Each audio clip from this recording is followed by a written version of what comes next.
សួស្តីបងប្អូនទាំងអស់គ្នាអញ្ចឹងនៅក្នុងថ្ងៃនេះលោកគ្រូបានចេញវីដេអូជាលើកទី2តាក់ទងជាមួយនឹងការដោះស្រាយលំហាត់ limit ជាប្រភេទលំហាត់ពហុជ្រើសរើសអញ្ចឹងនៅក្នុងលំហាត់ limit របស់យើងលំហាត់ C នេះគឺស្មើនឹង limit x ខិត72នៃx ដក2លើ x ការ៉េដក 3x បូក2អញ្ចឹងចំណុចរបស់យើងនេះក៏មានចម្លើយ4ដូចគ្នាកាលពីវីដេអូមុនដែរគឺចម្លើយទី1ក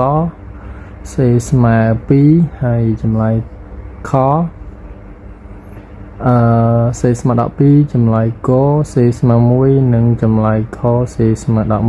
1អញ្ចឹងយើងទាំងអស់គ្នាសាកគិតមួយផ្លែតមើលថាតើចម្លើយទាំង4រងលំហាត់ដែលគេឲ្យនេះ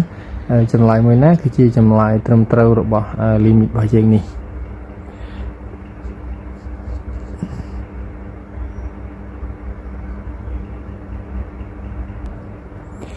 បាទអញ្ចឹងយើងមកមើលចម្លើយ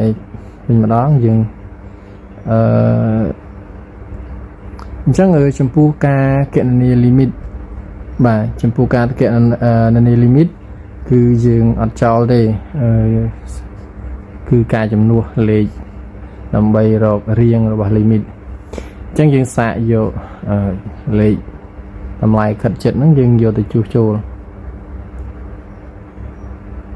បាទអញ្ចឹងយើងយក2ជួសយើងបានចម្លើយ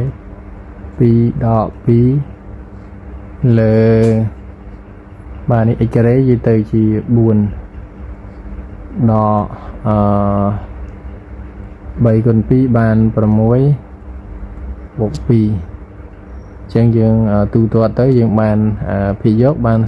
0វាបែង4ដកឬក៏4យើងយកបូក2មក4បូក2បាន6 6 11ស្មើ0អញ្ចឹង limit របស់យើងនេះមិនមែនជា limit ដែលជួសទៅឃើញចម្លើយទេគឺជា limit ដែលចំនួនទៅឃើញរៀងអញ្ចឹងចំពោះលំហាត់limit ដែលមានរៀង0នៅ0មានថាយើងជួសទៅឃើញ0 0បែបនេះគឺវិធីសាស្ត្ររបស់វាគឺយើងដាក់ភាគយកនិងភាគបែងជាផលគុណកតាអញ្ចឹងយើងដាក់ដដែលមក limit x ខិត72សម្រាប់ភាគយកយើងពិនិត្យមើលទៅលើកតារបស់វាអញ្ចឹងឧទាហរណ៍ថាប្រសិនបើ x ខិត 7a អញ្ចឹងបើ limit ហ្នឹងរៀង0លើ0អញ្ចឹងយើងរកឲ្យបានកតា x ដក a សម្រួលមានន័យថា limit ហ្នឹងមានកតារួម x ដក a អញ្ចឹងចំពោះ limit របស់យើងនេះគឺ x ខិត 72អញ្ចឹងបើសិនជា x ខិត 72អញ្ចឹងកតារបស់ limit ហ្នឹងគឺជាកតា x ដក 2មានន័យថាកតារួមអញ្ចឹងកលេចមើលទៅលើភាគយកអញ្ចឹងភាគយករបស់យើងមាន x ដក 2យើងទុក x ដក 2នឹងដដែលមកយើងបានកតារួម x ដក 2 ស្រេចហើយចំណែកភាគបែងកាលណាយើងយក2ទៅចំនួននៅក្នុងកន្សោមភាគបែងនេះធ្វើឲ្យភាគបែងស្មើ0អញ្ចឹងបានន័យថាភាគបែងនេះក៏មានកតា x ដក 2នៅក្នុងនឹងដែរអញ្ចឹងយើងដាក់វាមកបាន x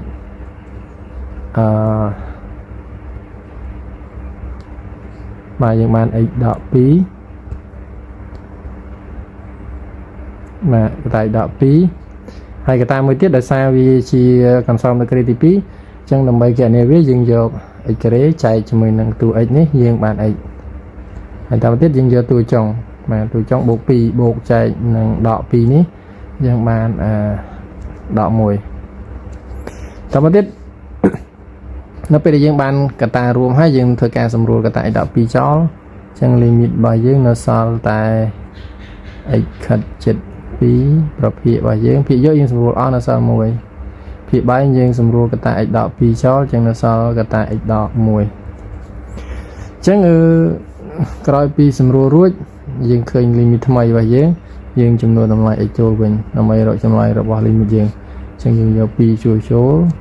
បាន2ដក1អញ្ចឹងចុងក្រោយយើងបាន1ភាគ2ដក1នៅសល់1អញ្ចឹង1ចែកនឹង1ស្មើ1អញ្ចឹងយើងឃើញថាចម្លើយពិតប្រាកដរបស់ limit c គឺស្មើនឹង1អញ្ចឹងចម្លើយកយើងពិនិត្យមើលរបស់យើង គឺ c ស្មើ2 ខ c ស្មើ12អត់ត្រូវដែរហើយក c ស្មើ1អញ្ចឹង c ស្មើ1គឺជាចម្លើយត្រឹមត្រូវបាទអញ្ចឹងវីដេអូរបស់យើងមានតែប៉ុណ្ណេះអញ្ចឹងសូមបងប្អូនទាំងអស់គ្នារងចាំតាមដានទស្សនាបន្តនៅវីដេអូទី3បន្ថែមទៀត